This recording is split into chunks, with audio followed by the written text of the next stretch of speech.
But first tonight, a world exclusive. US President Joe Biden's 90-day probe into the origins of COVID-19 censored the input of intelligence agency scientists who concluded the virus was most likely genetically engineered. In May 2021, Biden tasked the intelligence community with providing an assessment on how the pandemic began. He did this after we at Sky News published reports that researchers at the Wuhan Institute of Virology had been hospitalised with COVID-like symptoms in November 2019 in the suspected first cluster of the outbreak. When the report was published, it found that intelligence agencies were split on whether the pandemic started with a lab-associated incident or natural exposure to an infected animal. But it concluded that most intelligence agencies assessed the virus, even if it had leaked from the Wuhan Institute of Virology, was natural rather than manipulated in a lab. The report said, and I quote, "Most agencies also assess with low confidence that SARS-CoV-2 probably was not genetically engineered. However, 2 agencies believe there was not sufficient evidence to make an assessment either way."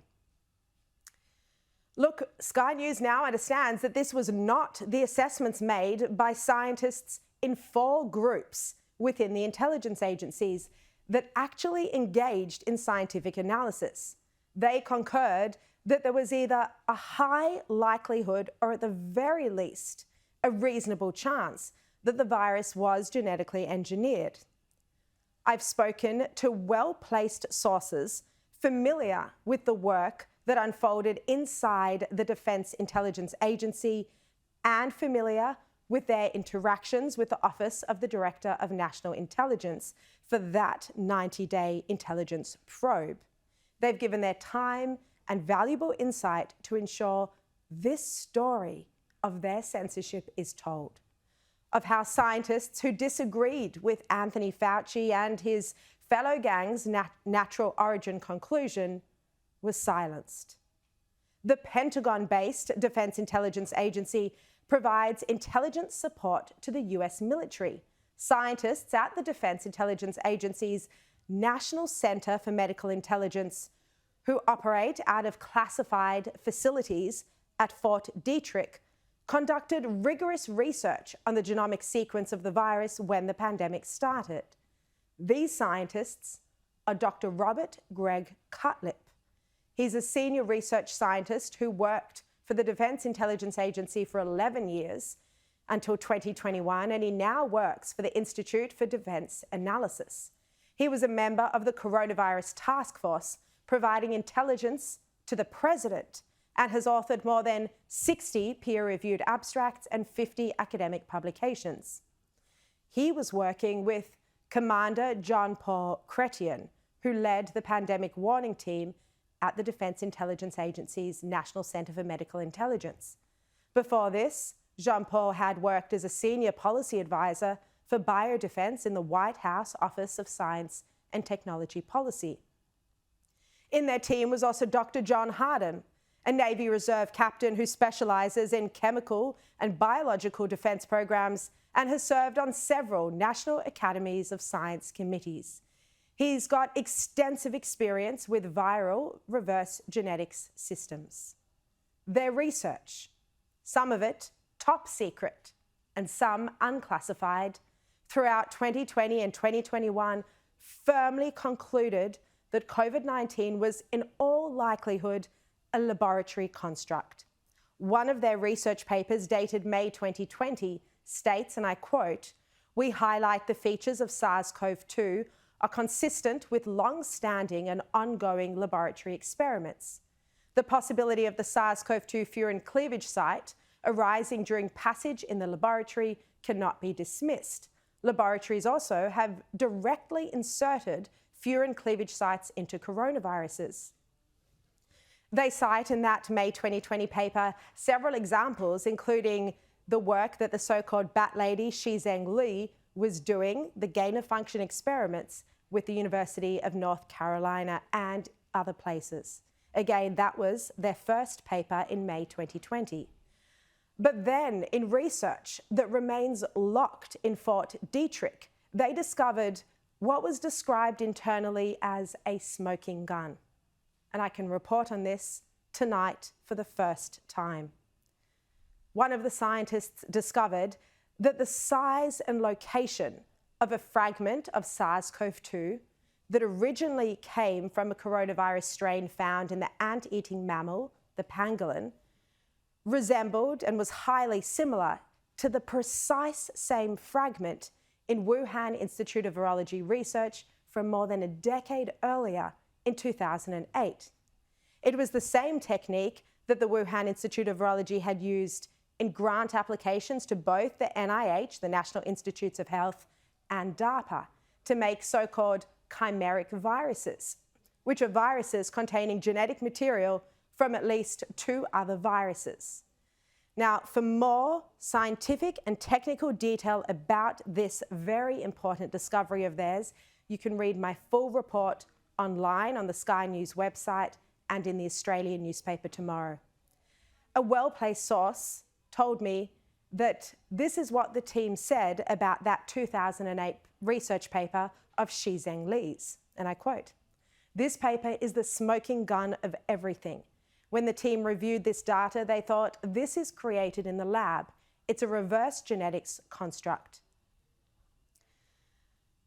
Now, the DIA, NCMI, that's the Defense Intelligence Agency scientists, had been working with the FBI's Weapons of Mass Destruction Unit until the cooperation between the two agencies was blocked, with a director at the Defense Intelligence Agency claiming the FBI was, and I quote, "off the reservation" on the topic of the origins of COVID-19.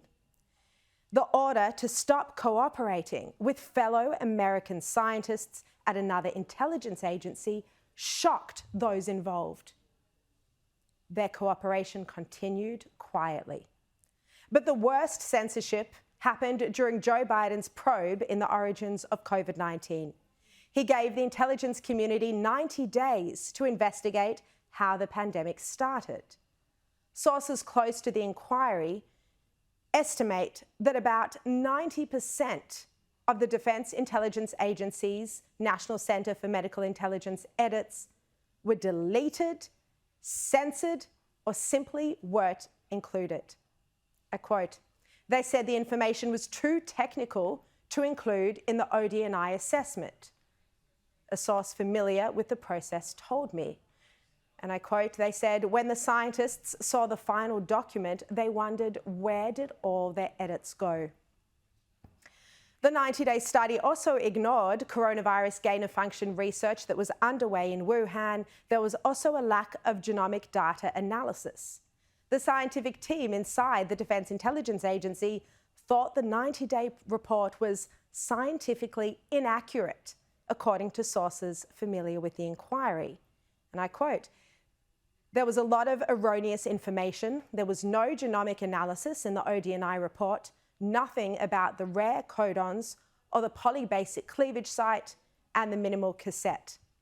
That is similar to prior work published by the Wuhan Institute of Virology scientists. This virus also had no apparent mutational signatures." The scientists viewed their experience examining the origins of COVID and their findings being blocked from entering the public domain of the intelligence community reports as a clear cover-up. They say it was abundantly clear the national intelligence community was pushing the natural narrative. One of the employees at the ODNI also worked as an advisor for the World Health Organization, I can reveal tonight, in a clear conflict of interest.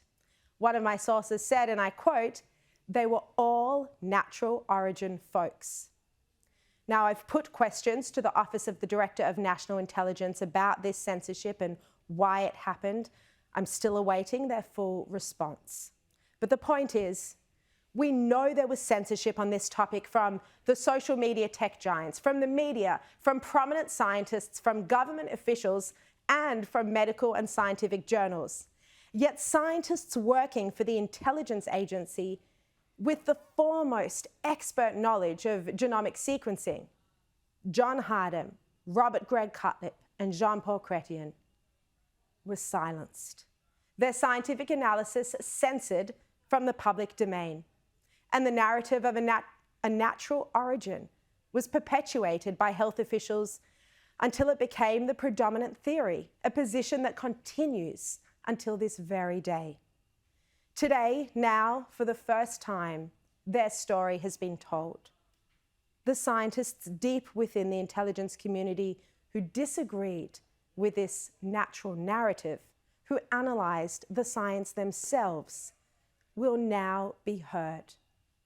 When I interviewed the boss of British spy agency MI6, the former boss, Sir Richard Dearlove, 2 years ago, he spoke about the censorship of science. But it turns out it was far worse than he or I could ever have imagined. And it was clear to me that there was a sort of united front not to put anything in the public domain which questioned the Chinese narrative. You're going to find some pretty strange things when you do. Boy, did I get put-downs from, you know, some very important parts of government who basically were keen that I shut up. I leave it to your imagination, given my past links.